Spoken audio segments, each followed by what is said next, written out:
Hi, how's your dog doing? So, I saw Connor Quimby's video on why we should bring Thorn back, link in the description, and I thought it would be a good idea to rip out it gave me inspiration to write about why we should bring Eth back. As a side note, we should bring esh into the English version of the Latin alphabet from the IPA because it represents a sound created using a digraph as well. Alright, so what is Eth? Eth used to be used in Old English to represent the voiced counterpart to thorn.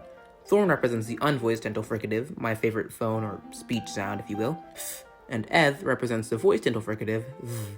Eventually, thorn took eth's place a few centuries later. Eth is still used in the IPA, Icelandic, and Faroese to represent the exact same sound, v. So why should we bring eth back? Pretty much the same reasons we should bring thorn back.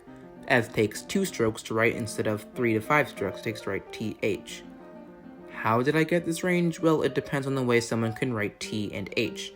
It's a lot easier to learn that eth is v rather than learning that th is v, and to also learn that th is th. It looks cool. I think that's the reason on its own. Though I just realized that eth looks like if D, delta, and t had a child.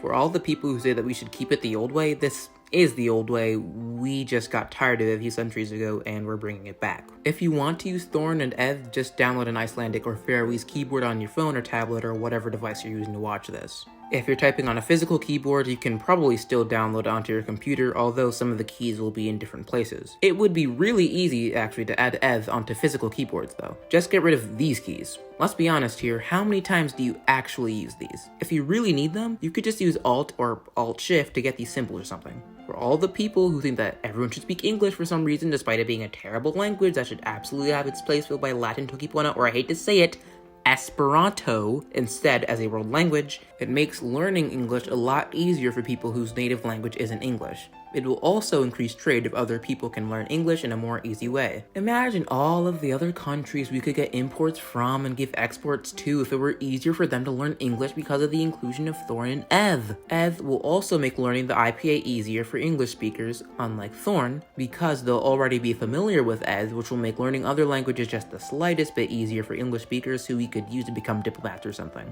All of this could happen just with the inclusion of Thorn and Eth.